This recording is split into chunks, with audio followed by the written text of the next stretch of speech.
The first thing Imani Beaufort Doyle saw when she stepped into the ballroom was her ex-husband's hand resting on the small of another woman's back, and the second thing she saw was that he was already looking right at her. He had been waiting. That much was clear.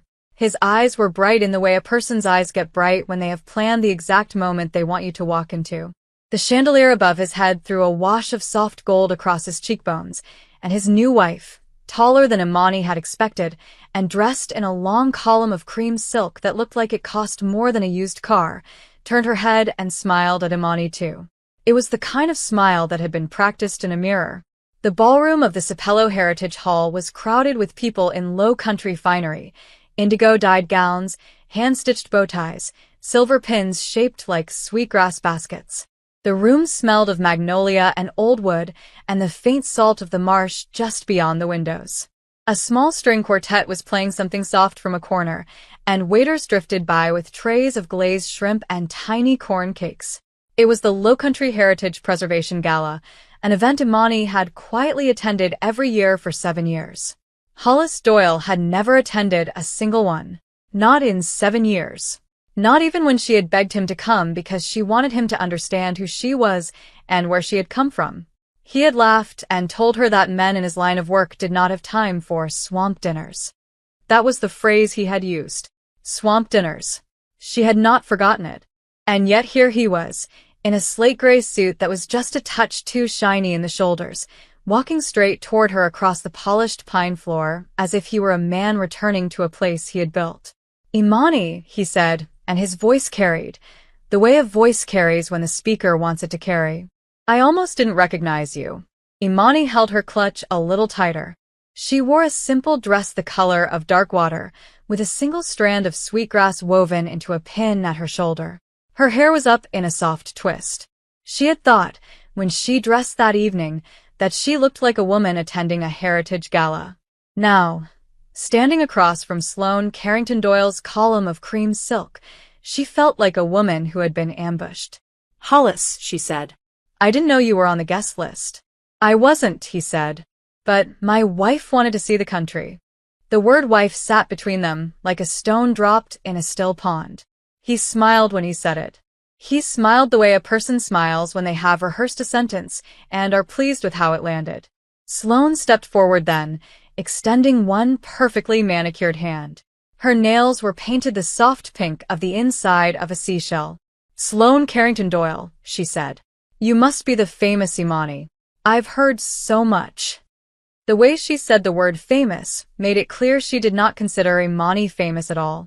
The way she said heard so much made it clear that what she had heard had been carefully edited.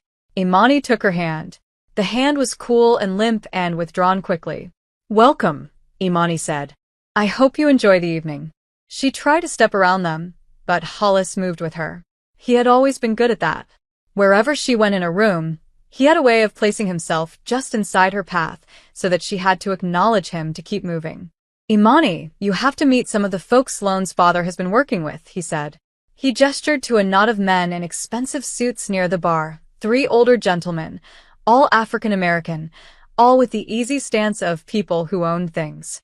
"These are the Carringtons' partners. They're doing big things on the coast." Big things. Imani looked at the men. She knew their names. She had seen those names in a stack of legal filings on her kitchen table for the last 4 months. The Carrington Group. 3 quiet shell companies. A development plan for 200 acres of historic Sapelo land, land that ran right up against her grandmother's house, right up against the burial ground where 4 generations of Beauforts were laid. She had not yet told a single person at this gala that she was the woman blocking that deal.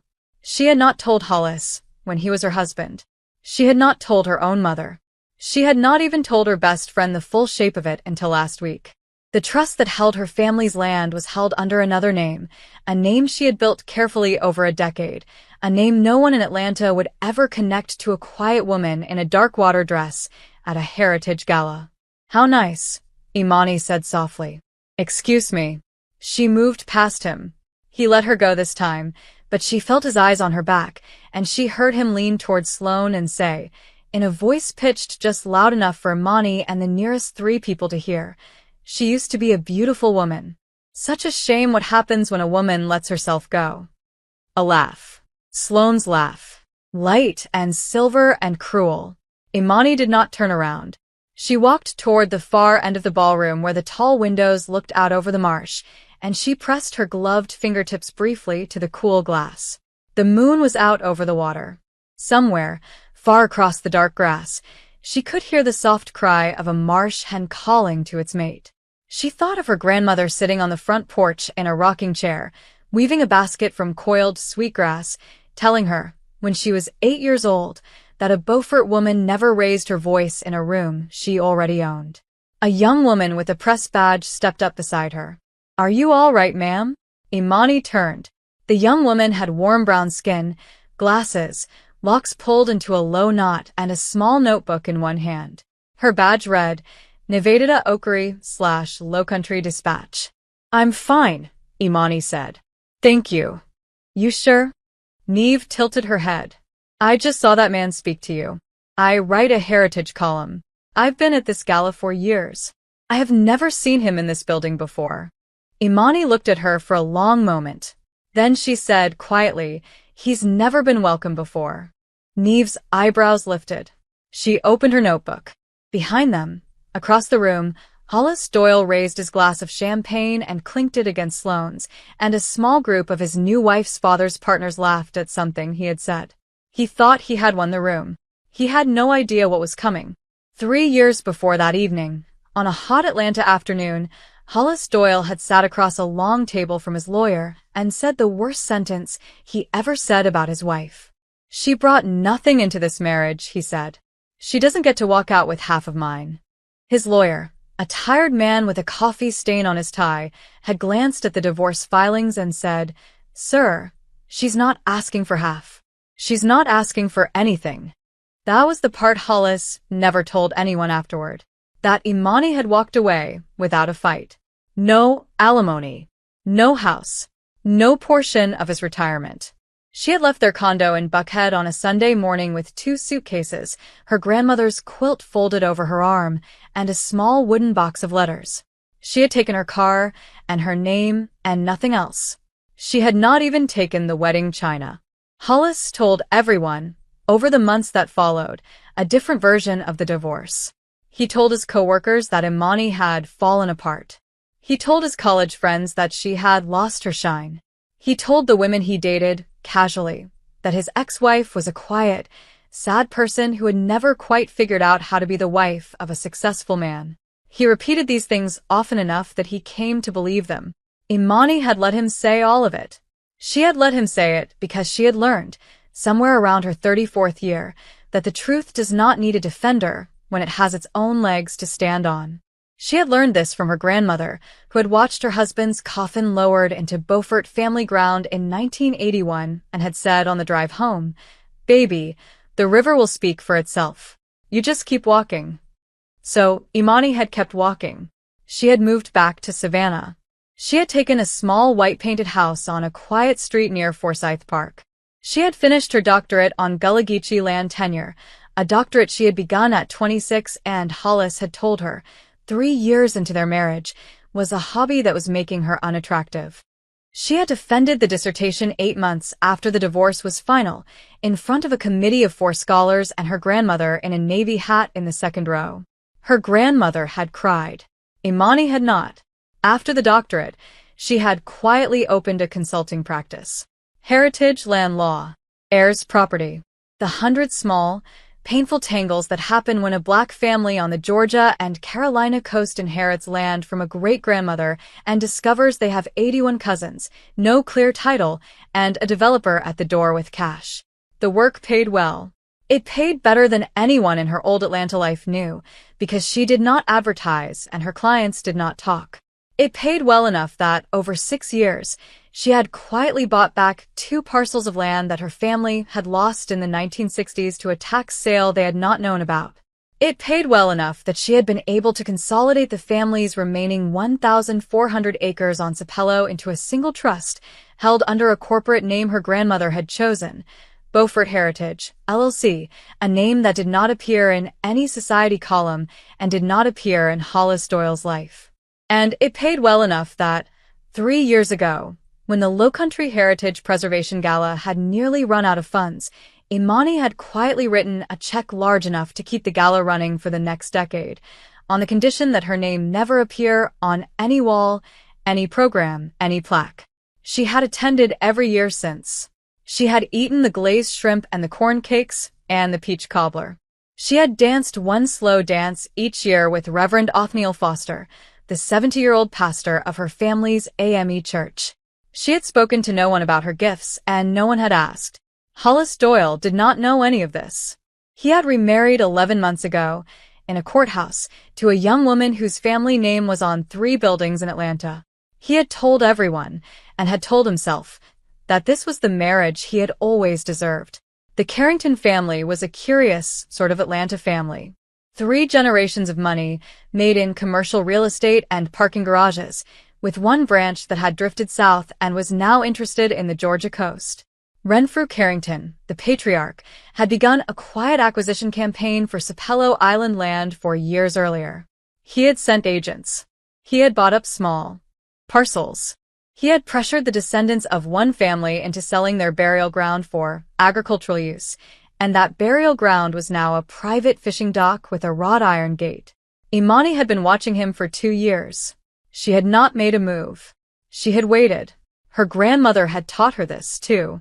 A snake in the yard, Miss Eulalie said, was easier to deal with after you understood which way it was crawling. 6 months before the gala, Renfrew Carrington's people had filed papers to acquire the 200 acres directly adjoining the Beaufort land. The papers were filed under one of his shell companies, and any normal person would not have connected it to him. But Imani was not a normal person. Imani had a doctorate in this exact tangle, and she had Tamsin Greaves, the sharpest real estate attorney in Savannah, on a retainer. Tamsin had read the papers, set them down on the kitchen table, and said one thing. Imani, they don't know. They don't know what? They don't know you own the senior claim on that whole stretch. Imani had looked at her friend across the table for a long moment, and then she had said, let them not know. For now. Now, standing at the marsh-side window of the Sapelo Heritage Hall, with her hand still on the cool glass, Imani thought of all of this. She thought of the day she had walked out of the Buckhead condo with 2 suitcases. She thought of the years of quiet building. She thought of the deed she had signed last month, putting her great-great-grandmother's land into permanent conservation easement. Behind her, Hollis Doyle was telling Renfrew Carrington and 2 of his partners about the Sapelo opportunity. He was, she realized with a small jolt, working for them. He was not just married to the Carringtons. He had been hired by them. He was, she now understood, the man Renfrew had brought in to close the gap on the Sapelo deal, and Hollis had brought his new wife to a heritage gala in front of his ex-wife, on the very land he had been hired to take. Imani turned slowly from the window. Neve Okery was still standing a polite distance away, her notebook closed but ready. Miss Okery, Imani said softly, would you do me a small favor? Yes, ma'am. Don't leave the gala early. Neve's eyes narrowed, sharp and interested. Ma'am, may I ask why? Imani looked back across the room, where Hollis Doyle was laughing at something Renfrew Carrington had just said, with one hand resting on Sloane's silk-clad waist. Because, Imani said, I think tonight is going to be the kind of evening a journalist wants to be present for. Neve opened her notebook again. 2 days before the gala, on a low gold morning that smelled of pluff mud and pine, Imani had stood on the porch of her grandmother's house on Sapelo Island and watched a heron lift itself out of the marsh. The house was small and old and painted a soft, faded blue. Hibiscus grew up against the porch rail. A line of laundry, 3 pillowcases, 2 aprons, a faded yellow tablecloth, moved in the warm air. The porch was made of pine boards that had been laid down in 1932 by Imani's great-grandfather, and the rocking chair her grandmother sat in had been built in 1947 by her great-uncle, and the basket her grandmother was weaving had been started 2 weeks ago and would be finished by Sunday and would sell, at the gala, for $300 to a kind woman from Charleston who collected such things. Miss Eulalie Beaufort was 79 years old. Her hair was silver and long, neat locks that fell past her shoulders, gathered loosely at the back of her neck with a piece of indigo cloth. Her skin was dark and smooth across the cheekbones, finely lined around the eyes, and her hands were the hands of a woman who had been pulling sweetgrass and twisting palmetto since she was 6 years old. The knuckles were a little knotted now. The fingers still moved with the small, fast certainty of a hummingbird's wing. "Sit down, sugar," her grandmother said without looking up. "You've been standing there 10 minutes pretending you came up here to see the heron. Sit." Imani sat in the other rocking chair. Her grandmother had a way of knowing things. "The Carringtons filed again," Imani said. Her grandmother kept weaving. The basket grew under her hands in slow, certain coils. "What they asking for now?" "The full 200 acres. They've been buying up adjacent parcels for 2 years. They want the strip that runs right up against our line. That strip got Aunt Reba and Uncle Bo on it." "I know. And Cousin Hope's daddy, and the old Praise House Foundation." "I know. And the burial ground." "I know, Granny." Miss Eulalie was silent for a long moment. Her hand paused over the basket. She set it down carefully in her lap and looked out across the marsh, where the heron was a slow gray shape rising over the green-gold grass. "Your grandfather is in that ground," she said. "Yes, ma'am. And his daddy. And his daddy's daddy. And my own mama. And your great-aunt Lulabelle, who died of the fever in 1949. "Yes, ma'am. And the little one, the little boy, your mama's brother." "Yes, ma'am. They put him in the ground when he was 4 years old and your grandmother was 19 years old, and I had no business surviving that, baby, but I did, because the ground here is family ground and family ground holds you up." Imani reached over and put her hand on her grandmother's hand. The hand was warm and dry and faintly scented with the green smell of sweetgrass. "It is not going to be sold, Granny," Imani said. "I promise you that. Not 1 acre. Not 1 inch." Miss Eulalie turned her head. Her eyes were the color of strong tea, and they were dry. "Sugar," she said, "I know it ain't going to be sold. I know that because you are my granddaughter, and because you've been buying back land for 10 years like a woman pulling thread out of a torn hem. I know that because you walked out of a marriage to a fool in Atlanta with 2 suitcases and built yourself a life that man could not even see." She paused. She tilted her head. "What I don't know," she said, "is whether you are ready for the storm that is coming." "Storm?" "Yes, child, the storm.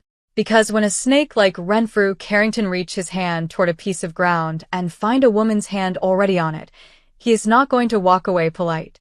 He is going to make noise. And the noise he makes is going to land on you."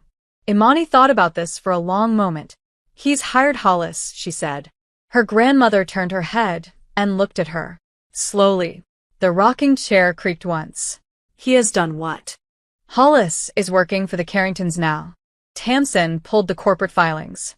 "He's listed as a regional vice president of acquisitions. He's the one who's supposed to close the deal." Miss Eulalie was very still. "And Hollis don't know it's our land." "No, Granny. He doesn't. He never paid attention to where I came from. He never asked. He used to call this place a swamp." Miss Eulalie nodded once. She picked up the basket again, and her hand began to move in its small, fast certainty. "Sugar," she said. "I am going to tell you something now, and I want you to hold on to it the rest of your life. You listening?" "Yes, ma'am." "A man who don't know where his wife come from don't know who his wife is. And a man who don't know who his wife is don't get to keep her. That's not a punishment. That's just water finding its own level." "Yes, ma'am." "And when the storm comes, baby, the storm always comes through the man's own door. You don't have to open it. He opens it himself. Every time." Imani looked out at the marsh. The heron was gone. The grass moved softly in the warm wind. From down the road, near the family church, she could hear the sound of someone hammering a porch step. "The gala is on Saturday, Granny." "Yes. He'll be there. Renfrew Carrington. And Hollis. And Hollis is bringing his new wife." Tamsin already heard. "He's been telling people in Atlanta he wants me to meet her."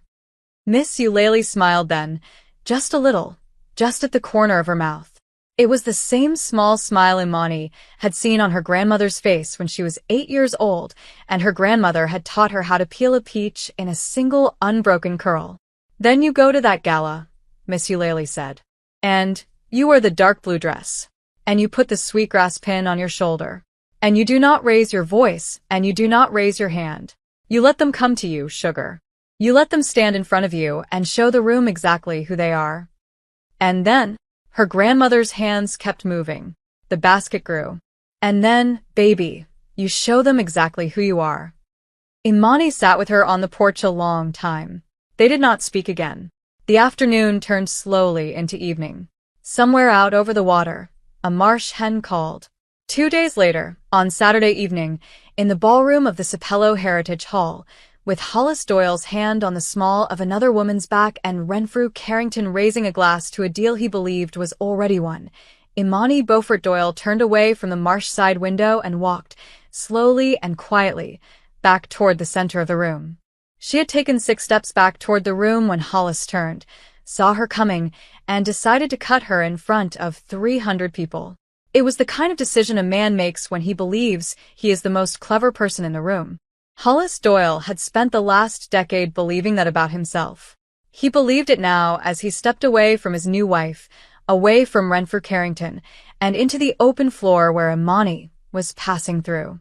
"Ladies and gentlemen," Hollis said, loud enough that the conversations nearest him paused. He was not on a microphone, but he had the kind of voice that could borrow a room when he wanted to.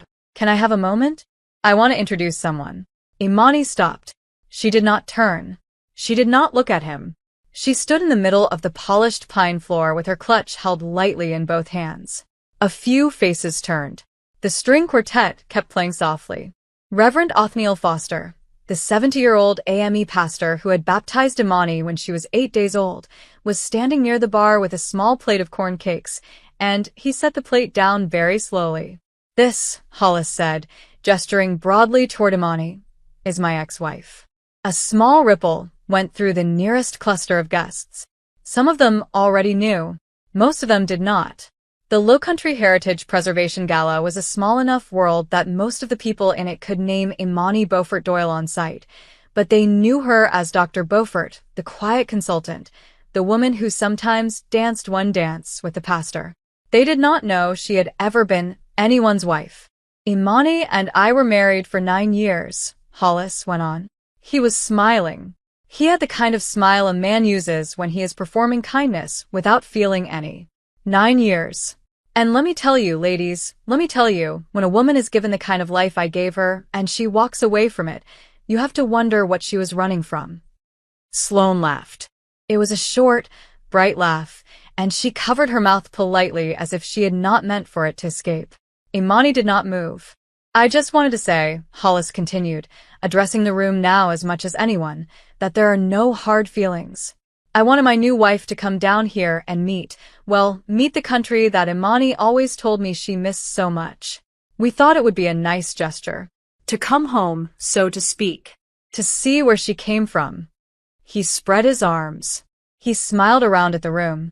"And I have to say, friends, looking around at this lovely little gathering, I can see why she came back.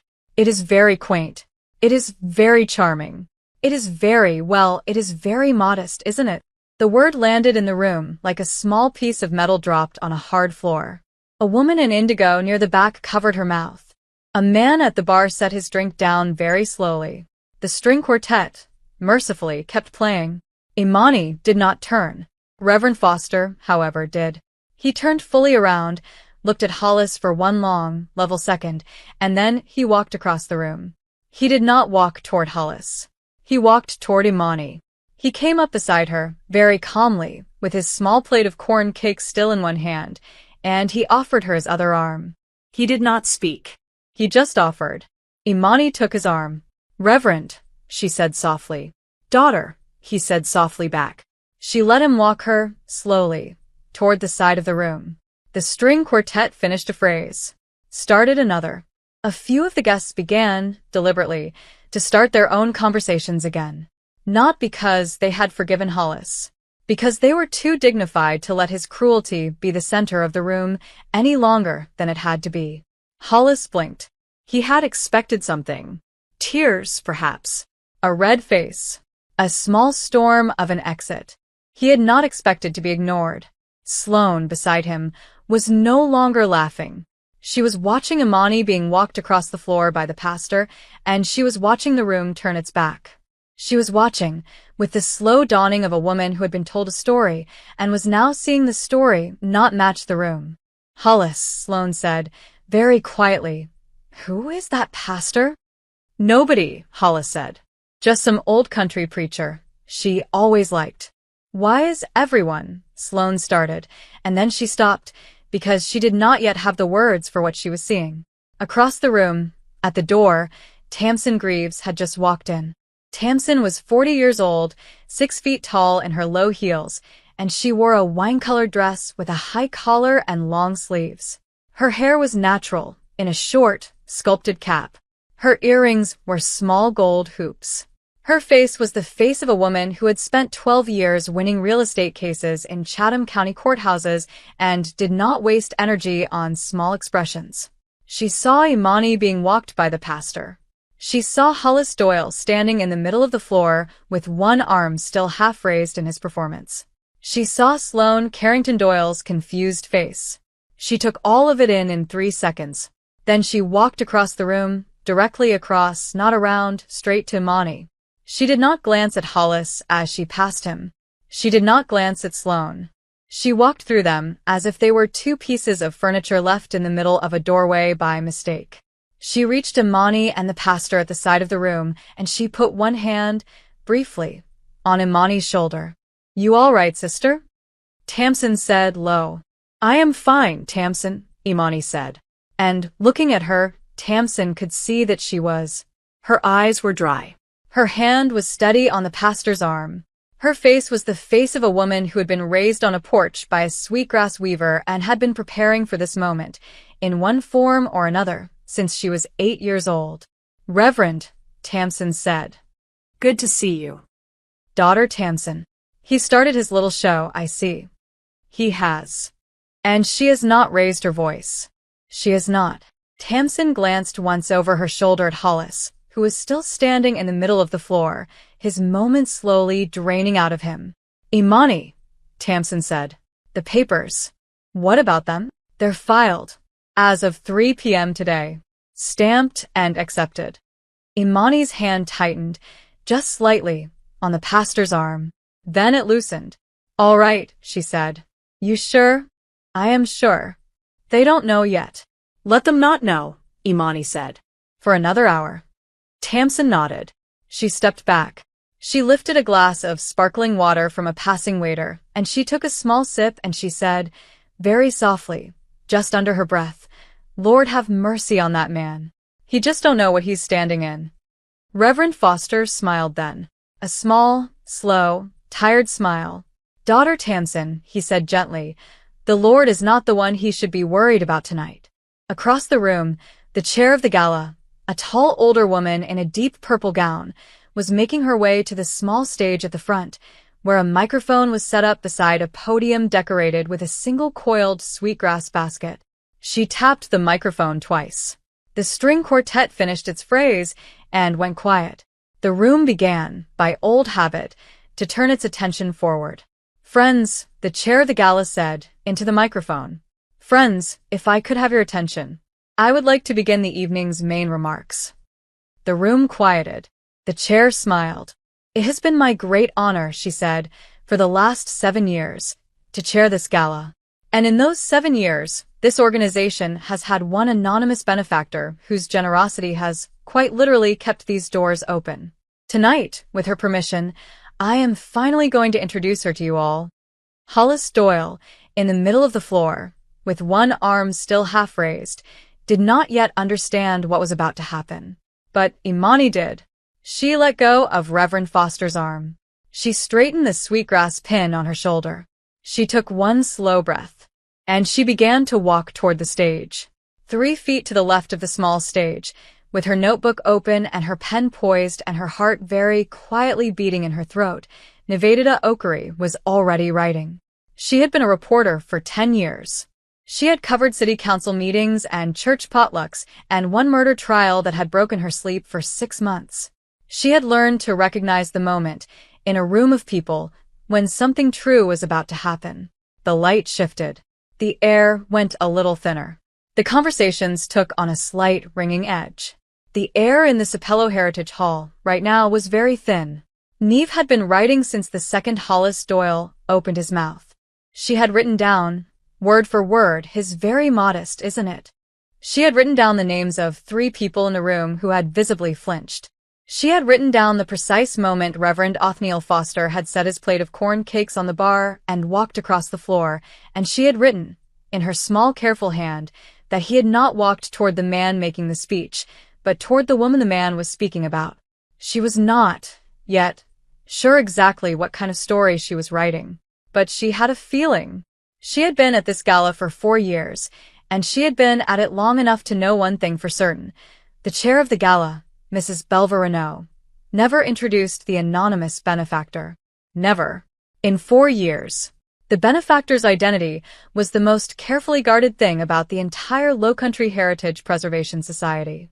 2 prior reporters from larger papers had attempted to discover it. Both had failed. If Mrs. Renault was, tonight, finally introducing her, then the benefactor had asked her to, which meant the benefactor was here. In this room. Right now. Neve wrote that thought down, underlined it, looked up. She saw, then, the quiet woman in the dark blue dress and the sweetgrass pin walking, slowly and without any hurry at all, toward the small stage at the front of the room. She saw the pastor watching her go. She saw Tamsin Greaves, and Neve knew that name. Everyone in Savannah knew that name, watching her go. She saw, at the back of the room, an older black couple in matching indigo step quietly forward, the man removing his hat with a slow, formal gesture. And she saw Hollis Doyle, finally, slowly, beginning to lower his half-raised arm. He looked first at the small stage, then at the woman walking toward it, then back at the small stage. His face was not yet alarmed. His face was only beginning to wonder. His new wife, however, was already alarmed. Sloane Carrington Doyle was, at this moment, standing about 10 feet from Hollis with the strangest expression on her young face. Neve noted it. She wrote down new wife, not laughing anymore. Eyes moving. Perhaps beginning to understand. Neve had seen this expression on people before. She had once interviewed a young woman who had been married to a con man for 2 years and had just discovered, in the lobby of an Atlanta hotel, what her husband actually did for a living. Sloane's face, right now, had the same beginning shape, a small slack place around the mouth, a tightening at the corners of the eyes, a soft furrow forming between the brows. It was the face of a woman whose story was, in real time, beginning to fall apart. Hollis, Sloane said. Low. Sharp. Who is the anonymous benefactor? What? Of this gala. Who is it? How would I know? She said it was anonymous. That's what anonymous means, Sloane. Hollis. Sloane's voice was a register lower now. Why is your ex-wife walking toward that stage? Hollis turned and looked. For the first time that evening, the smile slid off his face. It was a small thing and a slow thing, like a wet leaf sliding down a window. But Neve saw it. Neve wrote it down. Across the room, Mrs. Belva Renault smiled into the microphone and said, "Many of you have heard of our anonymous benefactor only as the Beaufort Heritage Trust. Some of you may not even have heard that. But all of you have walked through this door tonight and eaten at these tables and listened to this music because of one woman's quiet generosity over the last 7 years." A small ripple went through the room. The name Beaufort. Some of the older guests recognized it. Some did not. She has asked me, until tonight, to keep her name out of every program and off of every wall, Mrs. Renault said. And I have honored that request. Tonight, however, she has given me her permission to introduce her. Because tonight, ladies and gentlemen, this room needs to know who she is. The chair turned toward Imani, who had now reached the steps of the small stage. Friends, please welcome Dr. Imani Beaufort, founder of Beaufort Heritage Trust, the longtime anonymous principal benefactor of this society, and a daughter of Sapelo Island. Imani climbed the 3 small steps. She turned. She did not smile. She did not wave. She simply stood at the podium beside the coiled sweetgrass basket, and she lifted her eyes and looked, briefly and steadily, out at the room. The applause began. It began at the back, where the older couple in indigo stood. It moved forward in waves, slow, surprised, then warmer, then louder. The pastor was clapping. Tamsin was clapping. The waiters at the bar were clapping. Mrs. Renault was clapping. The applause moved through the room and washed up against Hollis Doyle and his new wife and the 3 Carrington partners at the bar like a tide reaching an unprepared shore. Hollis was not clapping. Sloane was not clapping. Renfrew Carrington at the bar had set down his glass of bourbon and was staring at the woman at the podium with the exact expression of a man who has just realized that a small, polite question he asked 9 months ago, "And who is this Beaufort Heritage Trust that keeps blocking our quiet purchases of Sapello land?" was about to be answered in the worst possible way.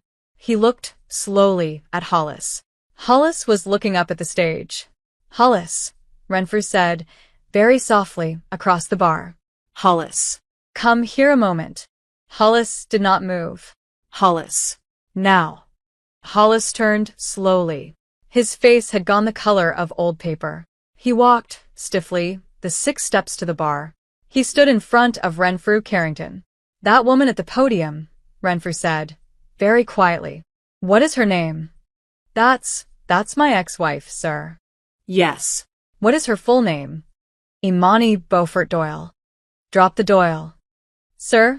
"Drop the Doyle, son. What was her name before she married you?" "Imani Beaufort. Imani Beaufort. Of Sapello." "Yes, sir." There was a long, terrible silence at the bar.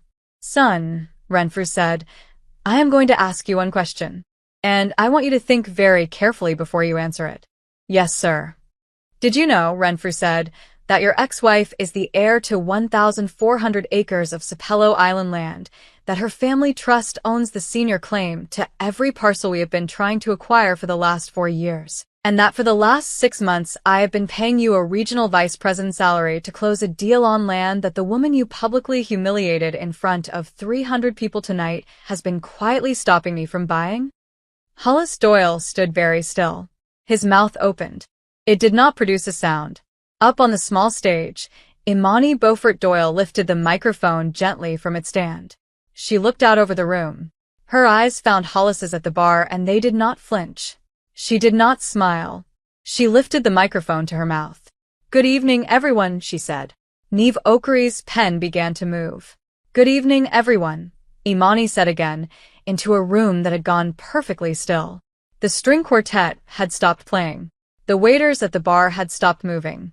Even the small electric ceiling fans above the chandelier seemed, for a moment, to slow. Imani let the silence sit for a moment longer than she had to. Not for drama. For dignity. Her grandmother had taught her, once, that you did not begin to speak until the room had finished arriving. So she waited until the last cough had finished and the last skirt had stopped rustling, and then she began. "My name," she said, "is Imani Beaufort. I was born on Sapello Island in 1988, in the small white house with the blue door at the end of Cornelia Bailey Road. My grandmother is Eulalie Beaufort. My great-grandfather was Caesar Beaufort, who in 1869 was the first member of my family to buy back, with cash money, the land his own mother had been enslaved on." She paused. She let that sit. "I am a heritage land lawyer," she said. "I hold a doctorate in Gullah Geechee land tenure from the University of Georgia. I have, for the last 7 years, been the anonymous principal benefactor of this society. Tonight, I have asked Mrs. Renault to introduce me, because tonight there are some things I want to say in front of every person in this room. With your permission." A soft chorus of agreement rose from the gathered guests. The older couple in indigo near the back said, quietly and clearly, "Go on, daughter." Imani went on. "I want to begin," she said, "by thanking the people who have, for the last 7 years, allowed me to give what I give without making a fuss about it. Mrs. Renault, Reverend Foster, the 7 board members who have known my name and never, once, let it slip. Thank you. You honored a small request. I am grateful. A second small wave of applause. Mrs. Renault, at the side of the stage, blinked rapidly and looked at the floor. I also want to thank, Imani said, the families on this coast who have, for the last decade, allowed me to help them with their land. Many of you are in this room tonight. You know who you are. You came to me with deeds and tax notices and grief, and you trusted me with them. I am grateful for that, too. We have, between us, returned 83 acres of family land to their rightful heirs in the last 7 years. 83 acres. That number belongs to all of us. A louder applause now. Some of the older guests were nodding. Some had begun to weep, quietly, the way older black women weep at the AME church on a Sunday in October, with the corner of a handkerchief and no fuss. And I want to say one more thing, Imani said, before I yield this microphone. She set the microphone down on the podium for a moment. She took, from a small pocket inside her clutch, a folded piece of paper. She unfolded it. She smoothed it on the podium. She picked the microphone back up. 6 months ago, she said, a company called Hadley Acquisitions Group, which is a wholly owned shell of Carrington Coastal Holdings, filed paperwork to acquire 200 acres of Sapelo Island. Land adjoining my family's home tract. That tract contains 41 active family residences. It contains the foundation of the Praise House where Reverend Foster's grandmother was baptized in 1922. It contains the burial ground where 4 generations of my family lie. She paused. A pin could have dropped in that room and been heard. I have known this filing was coming for 2 years, she said. I have been quietly preparing. 3 weeks ago, my attorney, Tamsin Greaves of Greaves and Associates, filed a senior heritage easement on my family's full 1,400 acres, which under Georgia heritage land law extends to the entire contiguous block of historic Beaufort family parcels, including the 200 acres Hadley Acquisitions is currently attempting to purchase. A small noise came from somewhere near the bar. It might have been Renfrew Carrington setting down his glass too hard. As of 3 o'clock this afternoon, Imani said, that easement was accepted by the state. It is now permanent. The 200 acres in question can no longer be developed, partitioned, or sold to any third party for non-heritage use. Not now. Not in 5 years. Not in 50. There was a long, soft sigh from somewhere in the middle of the room. The older couple in indigo were now openly weeping. The man had his hat pressed flat against his chest. I do not say this to embarrass anyone, Imani said. Her voice had not risen. Her voice had not changed. I say it because for many of the families in this room, the slow, quiet purchasing up of our land has gone on for 60 years, and most of us have lost track of who is buying what. I want every family on this coast to know, tonight, that the Beaufort land is safe. And I want every family on this coast to know that I have signed an agreement with the state to extend the same protection at no cost to any heritage parcel that wishes to join the easement in the next 12 months. She paused. At no cost, she repeated, softly. Bring me your deeds. Bring me your tax notices. Bring me your grandmother's quilt with the names sewn into the back. I will help you. We will help each other. The room broke then, not into applause yet, into something quieter and deeper than applause. The older couple in indigo had sat down on a bench against the wall and were holding each other's hands. A woman near the front had pressed both palms to her mouth. Reverend Foster's eyes were wet. Tamsin Greaves was looking at the floor. Neve Oakrey's pen was flying. Imani took a slow breath. There is one more thing, she said. The room held very still. I had not planned, she said, to say this part. I want to be honest about that. I had planned to say everything I have just said and then sit down and eat the peach cobbler, which I am told this year has been made by Annie Perline at the family cafe in Darien and is the best she has ever made. A soft, surprised laugh rippled through the room. A small permission to breathe. But, Imani said, earlier this evening in this room, a man stood in the middle of this floor and addressed me by my name and called this gal a modest. He called the place I come from a swamp. He brought a guest tonight, his new wife, whom he had told, I now understand, a long and unflattering story about who I was. She paused. She let her eyes find Hollis. He was no longer at the bar. He was standing 2 steps back from it, beside Sloane, and he was very faintly swaying. That man, Imani said, is named Hollis Doyle. He was for 9 years my husband. He is, as of 6 months ago, the Regional Vice President of Acquisitions for Carrington Coastal Holdings. He was hired 6 months ago to do exactly the thing my easement filed this afternoon has now permanently prevented. The room did not move. I am not telling you this to humiliate him, Imani said. I do not need to humiliate him. He has done that work himself, in this room, in front of every one of you in the last 40 minutes. I am telling you because the families in this room deserve to know who has been working for whom, and they deserve to know it from me, tonight, while every party is in the same room and can answer for themselves. Sloane Carrington Doyle, beside Hollis, had turned her face toward him. Slowly. Her cream silk gown caught the light of the chandelier. Her hand, with its perfectly painted seashell pink nails, was no longer resting on his arm. It was at her side, and it was a fist. Hollis, Sloane said. Her voice did not carry. It did not need to. The whole room had gone so still that the people closest to her could hear her perfectly. Hollis. Look at me. He did not look at her. Hollis. Look at me, right now. He turned his head, slowly, like a man whose neck was made of stone. Sloane Carrington Doyle looked at her husband of 11 months in the soft gold light of the Sapello Heritage Hall chandelier. And she said, very quietly, you told me she was a nobody. Up on the small stage, Imani Beaufort set down the microphone. She had not raised her voice once. The silence in the room after Sloane said those 6 words was the kind of silence Neve Okery would later, in her published article, describe as the silence a coastline makes between a wave going out and a wave coming in. Hollis Doyle's mouth opened. It closed. It opened again. Sloane, he said. His voice had lost something. The borrowed thunder that had carried his voice around the room earlier was gone. What was left was small. Sloane, sweetheart, this isn't. We should talk about this somewhere else. No. Sloane. Please. People are watching. People are watching, Hollis, because you walked them into a room, made a speech, and turned this evening into a show. You wanted them watching. You wanted me watching. So we'll talk here. She took 1 step away from him. The cream silk made a small, soft sound. You told me, Sloane said, that your ex-wife was a struggling countrywoman who had never finished her degree. Sloane. You told me she had no family money. You told me her people were simple. You used that word. Simple.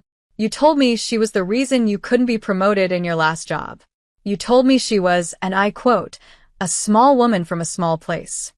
You told me she lived off your salary for 9 years and then walked out with half. You told me she was bitter. You told me she was unhinged.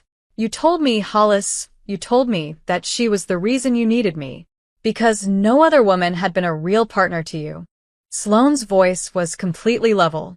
Her hand at her side was still a fist. And tonight, she said, you brought me down to her own home, on her own land, in front of her own people, to laugh at her. You brought me here, to her, in her own house, to make her small. You brought me here to use me. You used me, Hollis. You used me as an insult. She paused.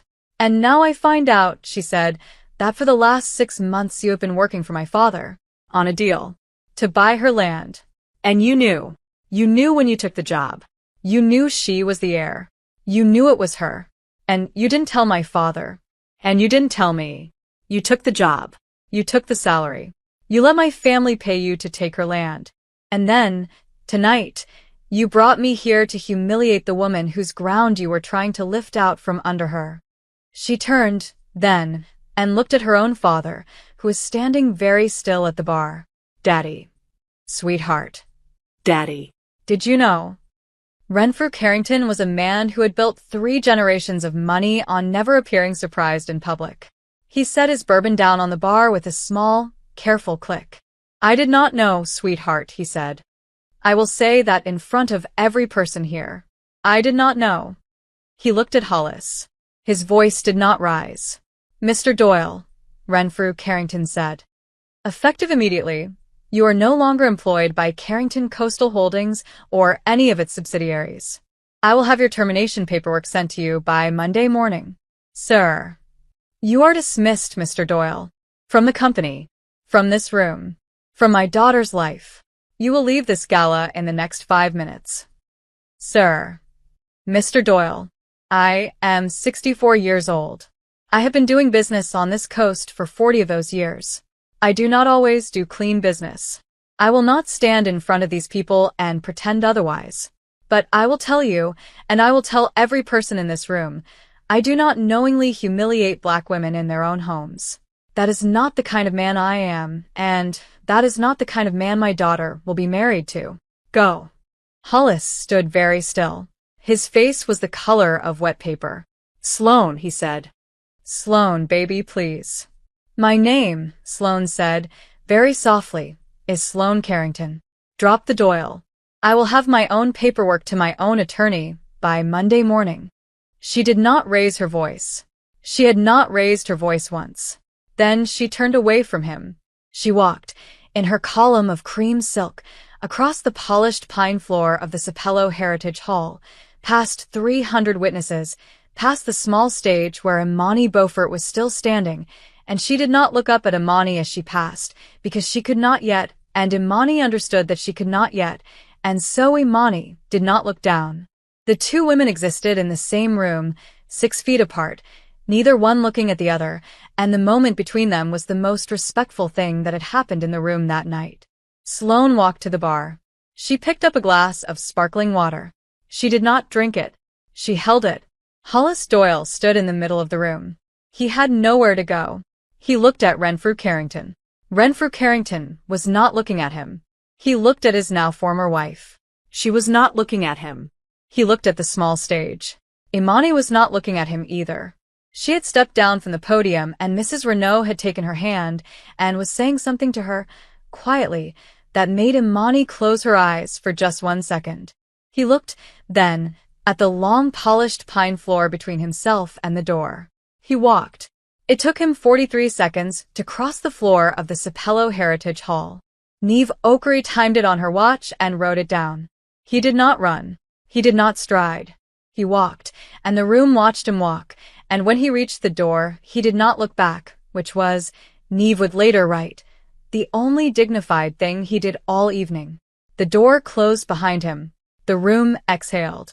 It was a long, soft exhale, like the long, soft exhale of a tide going out, and after that exhale a small woman near the front of the room, an elder, a great-grandmother, 93 years old, who had not yet stood up that evening, slowly rose to her feet and began, alone, to clap.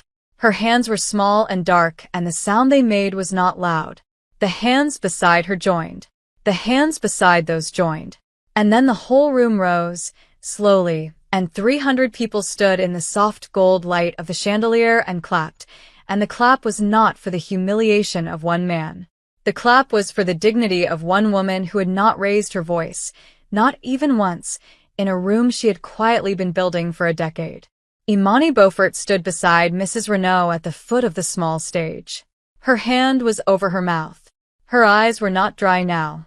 They were not dry now, and that was all right. Reverend Othniel Foster walked up beside her. He did not say anything for a long moment. He just stood there. Then he said, in his quiet pulpit voice, "Daughter, your grandmother is going to be proud of you. She told me to wear the dark blue dress, Reverend. She always did know what dress." "Yes, sir." "And the pin, the sweetgrass pin." "Yes, sir." He smiled. He turned, slowly, and faced the room with her. The applause was still going. "Now," Reverend Foster said, "I believe Auntie Pearline made peach cobbler." Imani laughed then. It was a small laugh. A tired laugh. The first laugh of the evening. "She did, Reverend." "Then I believe, daughter, you and I should go eat some." He offered her his arm. She took it. They walked, slowly, toward the long table at the side of the room, where Auntie Pearline was already cutting squares of peach cobbler into a row of small white bowls, with the wooden spoon her own mother had used in 1962 on Sapelo Island, in a kitchen that no Carrington and no Doyle would ever now own. At the bar, Sloane Carrington set her untouched glass of sparkling water down on the polished surface, and she stood there alone, for a long moment, with the cream silk of her gown catching the soft light, and she breathed. Across the room, on the small stage, Tamsin Greaves was speaking very quietly to Mrs. Renault. And in the corner near the door, Neve Oakery was already drafting her opening sentence.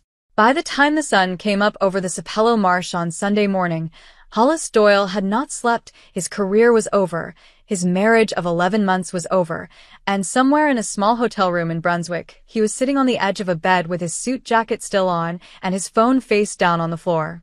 By the time the sun came up over the Sapello Marsh on Sunday morning, Sloane Carrington was sitting on the porch of a friend's house in Savannah with a cup of strong black coffee, a small notebook of her own, and a list of 7 phone calls she had to make before noon.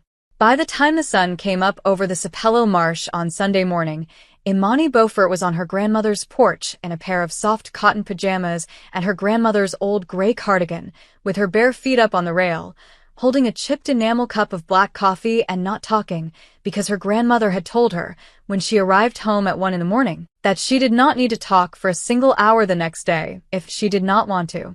So she did not talk. She just watched the sun come up. The marsh hens were calling. The grass was a long soft green gold in the rising light. A heron stood on one leg in the shallows. The hibiscus blooms along the porch rail had opened. After about an hour, her grandmother came out with her own cup of coffee and sat in the rocking chair beside her.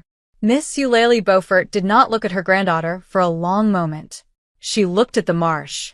Then she said, "You all right, sugar?" "Yes, ma'am." "You didn't sleep?" "No, ma'am." "You don't have to talk yet." "I know, Granny." Her grandmother nodded. She drank her coffee. After another while, Miss Eulalie said, "He left." "Yes, ma'am." "Walked out of the room?" "Yes, ma'am." "Did not look back?" "No, ma'am." "That's all right. That is the last useful thing he ever did with his time." Imani laughed then. A real laugh. A small, bright, real laugh that had been building somewhere under her breastbone for 9 years. "Granny." "What?" "I am tired." "I know you are, baby." "I am very tired." "I know." Her grandmother set the coffee cup down on the porch rail. She reached over and put her hand on top of Imani's hand. Her hand was warm and dry and smelled faintly of sweetgrass and yesterday's biscuits. "You did a good thing last night, baby," Miss Eulalie said. "You did it quiet. You did it right. The land is safe. The people in that room saw what they needed to see." "Yes, ma'am." "And the man who tried to make you small is gone."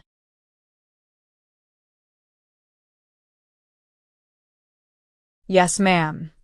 "And the young woman who he tried to use as an insult." "Granny, she walked away from him in front of 300 witnesses, sugar. She did it with her head up. That young woman has some Beaufort in her somewhere, you mark me." "Granny." "What?" "She might come find me." Miss Eulalie nodded slowly. "She might. Tamsin thinks she will. And if she does? I think I will receive her, Granny." "All right then. You receive her. You sit her down on this porch. You give her a glass of cold sweet tea. You let her say her piece." "Yes, ma'am." "And then, sugar, you let her go on with her life. Because her life is hers to fix, and you are not the one to fix it for her." "Yes, ma'am." They sat for a while longer. The phone in Imani's pocket buzzed once. She looked at it. It was a text from Tamsin Greaves. It said, Asterisk filed at 7:02 a.m. Hadley Acquisitions Group withdrew its Sapello purchase application at 7:14. Renfrew Carrington's office called my office at 7:31. They are not contesting. The deal is dead. Coffee at noon? Tea asterisk. Imani showed the message to her grandmother. Miss Eulalie read it, slowly, holding the phone at arm's length and squinting because she had forgotten her reading glasses inside. Then she handed the phone back. "Sugar," she said. "Yes, Granny." "The Lord works fast when his daughter is paying attention." Imani laughed again. 2 laughs in one morning. Her grandmother smiled. Around 11 o'clock, a small cream-colored rental car came slowly up the dirt road and parked, politely, beneath the live oak in front of the house. A young woman got out. She was wearing soft tan slacks and a simple white blouse and flat shoes. Her hair was pulled back. She was not wearing makeup. She looked very young in the daylight and very tired and very small. She did not, however, look afraid. She walked up to the porch. She stopped at the bottom of the porch steps. She did not climb them. "Dr. Beaufort," Sloane Carrington said. "I came to apologize." Imani set her coffee cup down. She did not stand up. She did not need to. "Come up on the porch, Miss Carrington," she said. "Granny, this is Sloane Carrington. Miss Carrington, this is my grandmother, Miss Eulalie Beaufort." Sloane climbed the 3 steps onto the porch. She stopped in front of Miss Eulalie's rocking chair. "Ma'am," Sloane said. "It is an honor to meet you. Sit down, child," Miss Eulalie said. "You look like you haven't slept either." Sloane sat in the 3rd porch chair, the one between Imani and Miss Eulalie. She put her hands in her lap. She looked at them for a long moment. Then she lifted her head, and she looked at Imani. "I am so sorry," Sloane said. That was all she said. She did not give a speech. She did not make excuses. She did not say, "But I didn't know," even though she had not known, and even though Imani would have accepted, "But I didn't know," if she had offered it. She just said, "I am so sorry." Imani looked at her for a long moment.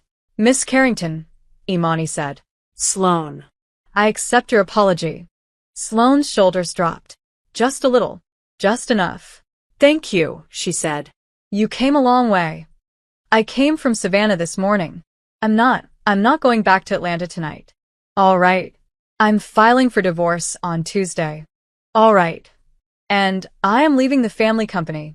Miss Eulalie's eyebrows rose. "Are you now?" "Yes, ma'am. I told my father this morning. I will not be involved in the kind of business he has been doing on this coast. I am going to figure out what I want to do with the rest of my life. I do not yet know what that is." She paused. Her hands twisted in her lap. "I came here today," she said, "because last night I watched a woman not raise her voice in a room, and I have never in my life seen anything like that. I have never seen a woman that whole. And I wanted to come look you in the eye, Dr. Beaufort, and tell you that I am sorry I let myself be used to try to break you. And I wanted to tell you that even though I have no right to ask anything from you, I would very much like to know, someday when you are willing, how a person becomes that whole." She paused. "That is all," she said. "I will not take any more of your time." She made to stand up. Miss Eulalie reached over, very gently, and put one warm, dry hand on her wrist. "Child," Miss Eulalie said. "Sit. I am about to bring out the cold sweet tea and a plate of biscuits with peach preserves, and you're going to eat. And then you and my granddaughter are going to talk a little while. And then you will go on with your day." Sloane Carrington looked at the old woman's hand on her wrist. Her face crumpled just a little. "Yes, ma'am," she said. She sat back down. The hibiscus moved in the warm wind. The heron lifted itself, slow and silver, out of the shallow water of the marsh, and rose into the bright blue Sunday sky over Sapelo Island. Imani Beaufort sipped her coffee. Across the road, in the small white-painted Beaufort family church, the bell rang for the 2nd service. She had not, that morning, picked up the phone once. But somewhere in a small hotel room in Brunswick, a phone was ringing on a hotel floor, and the name on the screen was Renfrew Carrington's lawyer, and the message that lawyer was about to leave was the end of Hollis Doyle's career. Hollis Doyle was not, however, going to listen to it for another 3 hours. By then, Niamh Oakery's article was already at the printer. The Lowcountry Dispatch printed Niamh Oakery's article on Monday morning above the fold, under a single black headline that took up most of the top of the page. "The Quiet Heir: How Dr. Imani Beaufort Quietly Saved 1,400 Acres of Sapelo Island History While Her Ex-Husband Tried to Take Them." The article was 1,700 words long. Niamh had written it in 5 hours on Saturday night, edited it for 2 hours on Sunday morning, and filed it at noon. Her editor, a 60-year-old woman who had been at the paper for 31 years and had refused to retire when her doctor told her to, had read it once, called Niamh at home, and said, "Baby, this is the best thing you have ever written in your life. Front page Monday. I will fight anyone who tries to put it on page 3. Nobody tried. The article opened with a description of the Sapelo Heritage Hall ballroom on Saturday evening. It described the chandelier. It described the marsh side windows. It described the moment, at 7:42 p.m., when a man named Hollis Doyle had crossed the polished pine floor, stopped in front of his ex-wife, and called the gala she had been quietly funding for 7 years modest. Neve used the word verbatim. She had written it down at the time. The article then told the rest of the story. It told about Beaufort Heritage Trust. It told about the senior easement. It told about Hadley Acquisitions Group and Carrington Coastal Holdings. It told about Hollis Doyle's regional vice presidency, his salary, and the deal he had been hired to close. It told, very gently, about the speech Sloane Carrington had made in front of 300 witnesses and her decision to leave the company. It told, even more gently, about a quiet woman in a dark blue dress with a sweetgrass pin on her shoulder who had walked across a room and onto a small stage and had not raised her voice, not once. It ended with a single paragraph. Dr. Imani Beaufort was, last night, what the Gullah Geechee women of this coast have always been, the quiet, steady anchor of an entire people's memory. She did not save her land alone. Her grandmother saved it before her, and her great-grandfather saved it before that, and the women who came before them saved it before that. But last night, in a room full of 300 people who had been carefully told a small story about a small woman, Dr. Beaufort stepped onto a stage and reminded all of us, and reminded one man, in particular, that a woman who knows where she comes from is the most powerful thing on God's earth. The article ran on the Lowcountry Dispatch website at 6 o'clock Monday morning. By 8, it had been picked up by the Savannah Morning News. By 10, the Atlanta Journal-Constitution had a reporter on the phone with Mrs. Belva Renault, and Mrs. Renault was telling that reporter, very politely and very firmly, that Dr. Beaufort was not granting interviews and that the society would have no further comment. By 11, the chief of acquisitions at Carrington Coastal Holdings had been quietly placed on administrative leave by Renfrew Carrington himself. By noon, Hollis Doyle's name had been removed from the company website. By 2, his apartment lease in Atlanta had been moved into Sloane Carrington's name alone, with his belongings politely boxed by a service and sent to his mother's house in College Park. By 4, the regional director of 3 other firms on the Georgia coast had quietly let it be known, in the careful way these things are let known, that Mr. Doyle would not be considered for any executive role in the Southeast Development Corridor in the foreseeable future. By 6, Hollis Doyle had read the article. He read it sitting on the edge of the same hotel room bed in Brunswick. He read it 3 times. The 3rd time, he set the phone down and put his face in his hands and stayed there for a long time. That, however, was Hollis Doyle's story to live with. It was not Imani's anymore. Imani spent Monday morning on her grandmother's porch. She wore the same gray cardigan. She drank coffee. She did not answer her phone, although it buzzed 37 times. She finally turned it off at 10:30 and walked, with her grandmother, across the road to the small white-painted family church, where they sat in the second pew and listened to Reverend Foster preach a Monday morning prayer service that he had not been planning to preach. He preached on Isaiah 40, verse 31. They that wait upon the Lord shall renew their strength. Imani had heard him preach on that verse perhaps 15 times in her life. He preached on it again that Monday in the small white-painted church on Sapelo Island, with 11 people in the pews and a slow autumn light coming through the small clear glass windows, and Imani closed her eyes for most of the sermon and let the words settle in her chest like warm bread on a cold morning. After the service, Reverend Foster walked outside with them. "Reverend," Miss Eulalie said, "I would like to do a blessing on the burial ground. Wednesday, late afternoon. With the family." "Yes, ma'am." "You will come." "I will come, ma'am." "And the family will gather. The cousins. Hope's daddy. Aunt Reba and Uncle Bo. The little ones." "Yes, ma'am." Imani looked at her grandmother. "Granny." "What, sugar?" "You want a blessing." "I do. I do. The land is safe now. The Lord has been kind. The ancestors deserve to hear the news from us in person." Imani's eyes filled, for just a moment. She blinked them clear. "Yes, ma'am," she said. Wednesday afternoon came warm and gold. The sky was the color of a robin's egg. The light over the marsh was the long, slow light of a Georgia autumn that had not yet decided to be cold. 43 Beauforts gathered at the burial ground on the east side of the family land, cousins from Brunswick, cousins from Macon, cousins from as far away as Cleveland and Detroit, who had driven all night when they heard the news on Tuesday. The burial ground was a small clearing inside a stand of old live oaks. Spanish moss hung from the branches. The headstones were old and slanted, and some had been carved by the same hand that had built the porch in 1932. The newest stone, a small modest gray stone, had been set in 2019 when Imani's mother had died of a stroke at 60. The family stood in a wide circle around the headstones.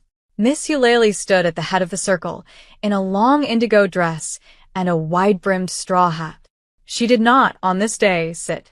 She stood, with both hands resting on a tall walking stick that her own grandfather had carved, and she lifted her head and she spoke. "Family," she said. "We are here today because the land is safe." "Yes, ma'am," the family said, in one quiet voice. "We are here today because the ground beneath our feet is going to hold the next 4 generations of Beauforts the way it has held the last 4. "Yes, ma'am." "We are here today because a quiet woman did some quiet work for a long time, and the Lord blessed that work, and the ancestors blessed that work, and now we are standing on the result of that work." "Yes, ma'am." "Granddaughter." Imani stepped forward. "Yes, Granny." Miss Eulalie took the tall walking stick in one hand. With the other, she lifted, from a basket at her feet, a small coiled sweetgrass basket, and she put the basket in Imani's hands. "This basket," she said, "was started by my mother in 1957. It was finished by me in 1958. It has held my mother's quilting needles, my own wedding ring, my husband's pocket watch, and my daughter's first lock of hair. It is yours now." Imani's eyes filled.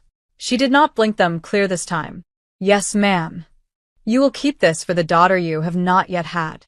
"Yes, ma'am." "And if the Lord does not see fit to give you a daughter, Sugar, you will keep it for the next Beaufort woman who needs it. You will know her when she comes." "Yes, ma'am." "Now." Reverend Othniel Foster stepped forward. He opened a small leather-bound prayer book that he had carried for 50 years. He read a short blessing. He read the names of the Beaufort dead. He read them slowly and clearly, the way the names of the dead are meant to be read, and when he was finished he closed the book and looked up at the family, and he said, "And the land is safe." "And the people are safe." "And the Lord is good." "All the time," said the family. "All the time. The Lord is good." The wind moved gently through the live oaks. The Spanish moss swayed. Somewhere far across the marsh, a marsh hen called to its mate, and another marsh hen called back. Imani stood holding the sweetgrass basket in both hands. She did not yet know that the next phone call she would receive, 2 days later, would be from a young woman in Savannah named Sloane Carrington, asking if she could come back to the porch and ask one more question. 6 months later, on a warm Saturday afternoon in the first soft week of April, Auntie Pearline Beaufort's small family cafe in Darien, Georgia, was so full that people were eating peach cobbler standing up against the back wall. The cafe had been built in 1971 by Pearline's husband, who had passed in 2002. It sat at the corner of Vernon Square, 2 blocks back from the river, in a small whitewashed building with green shutters and a hand-painted sign over the door that said simply, in faded gold paint, "Beaufort's." There were 9 tables inside. There was a porch with 3 more tables. There was a wide kitchen that smelled, on this Saturday, of fried catfish and collard greens and corn pudding and butter and Auntie Pearline's secret sweet potato pie, which Auntie Pearline had been making since 1968 and would not give the recipe for to anyone except, eventually, her 2 great-nieces. The cafe had been closed to the public that Saturday. The hand-painted sign on the front door said Private Event, Beaufort Heritage Foundation Launch. There was a small live oak wreath beside the door. Inside, 67 people were eating. They were eating off mismatched china that had been collected by 3 generations of Beaufort women.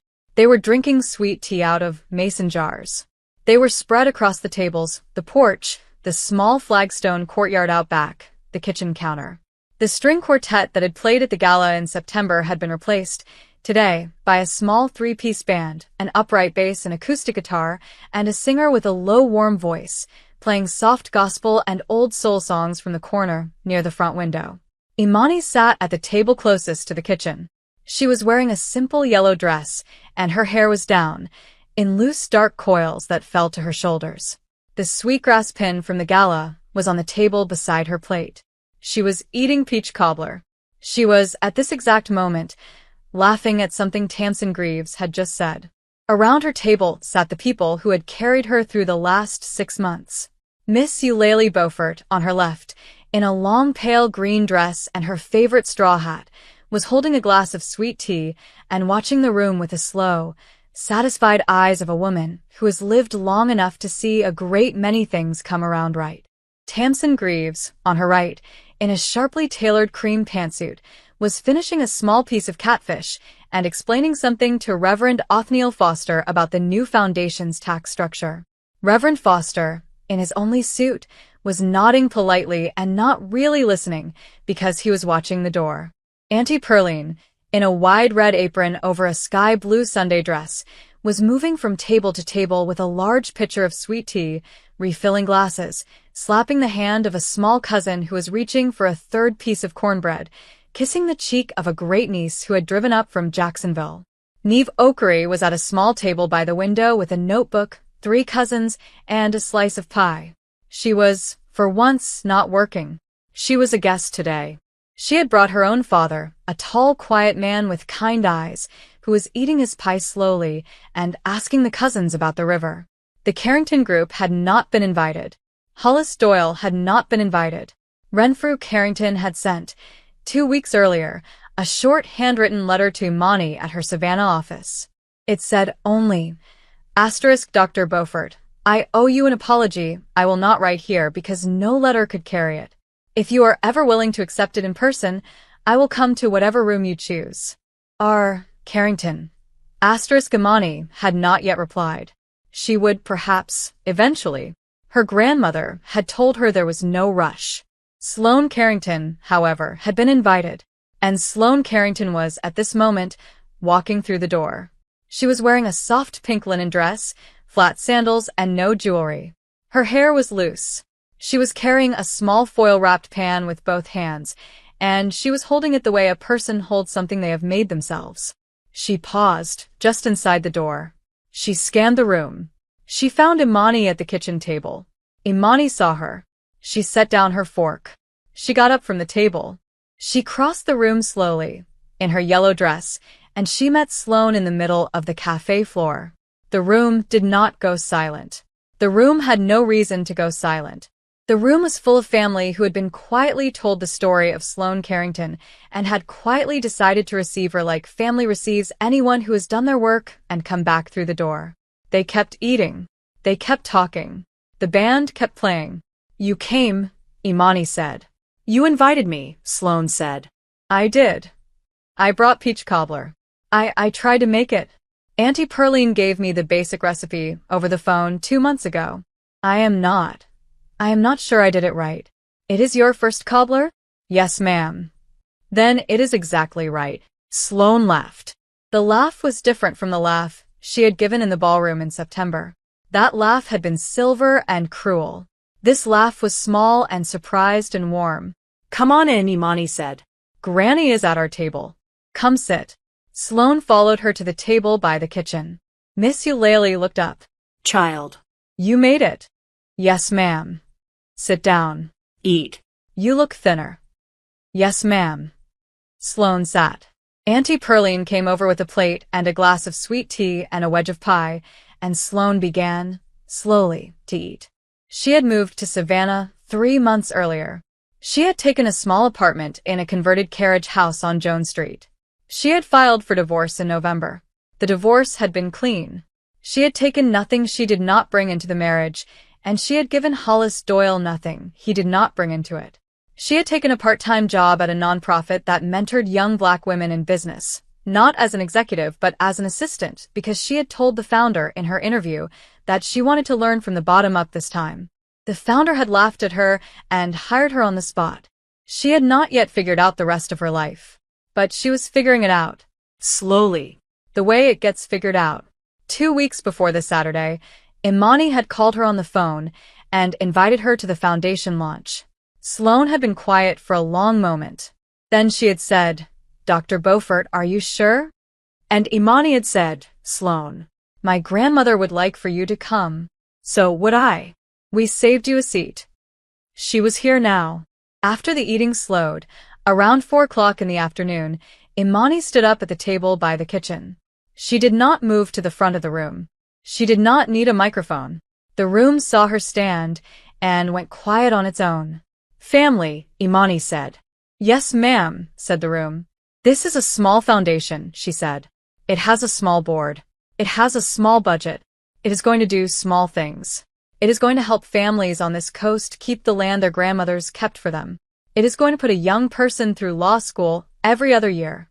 It is going to fund the sweetgrass weaving program at the community center. It is going to make sure the burial grounds on this coast, the small, forgotten ones, the ones that have been quietly disappearing under fishing docks for 40 years, are surveyed and protected and honored. Yes, ma'am. It is going to be called the Beaufort Heritage Foundation. It is going to be run on a volunteer board by 7 of the women in this room. It is, my grandmother insists, going to be staffed by people who answer the phone with their full name and a good morning. How can I help you? A small ripple of laughter. And it is going to start today with a check that the Lowcountry Heritage Preservation Society has graciously voted to transfer into our care in the amount of $2 million. There was a long, quiet pause. Then a sound rose out of the room. Not applause, not cheering, but the long, slow, deep sigh of family that has been waiting for a long time and has finally been told that the waiting is over. Imani waited for the sound to settle. "I would like, before I sit down," she said, "to thank the people in this room without whom none of this would have happened." She named them, each one. She named her grandmother first. She named Tamsin. She named Reverend Foster. She named Mrs. Belverino. She named Auntie Pearline. She named the cousins who had driven all night in September. She named Neve Okery, who turned bright red in her chair by the window. She named Sloane Carrington, last and quietly, and Sloane lowered her head and did not look up for a long moment. Then Imani sat down. The band began to play again. Auntie Pearline began to pour more tea. Reverend Foster, finally, got up and went to find the door he had been watching because his wife had just walked in. Miss Eulalie Beaufort, in her wide-brimmed straw hat, leaned over and put her old warm hand on her granddaughter's hand on the table. "Sugar," she said. "Yes, Granny. You see how full this room is." "Yes, ma'am. This is the room we always had, baby. We just had to wait for you to come home to it." Imani's eyes filled. She did not blink them clear. She lifted her grandmother's hand, very gently, and pressed it to her cheek. The band played. The room ate. The sweetgrass pin glinted on the table in the long, warm, late afternoon light. Out beyond the cafe, beyond Vernon Square, beyond the river, the marsh rolled green and gold all the way to Sapelo Island, where the land was safe, and the burial ground was safe, and the porch with the blue door at the end of Cornelia Bailey Road was waiting, patiently, for the next Beaufort woman to be born onto it. Somewhere a long way north, in a small one-bedroom apartment in College Park, a man named Hollis Doyle was sitting at a kitchen table looking at a job application for a position he was qualified for. He was learning, slowly, to ask better questions of himself. That was his work to do alone. It was not Imani's work anymore. It had not been Imani's work for a long time. Imani Beaufort, in her yellow dress, with her grandmother's hand against her cheek, in a cafe in Darien, Georgia, on a warm Saturday afternoon in the first soft week of April, was home.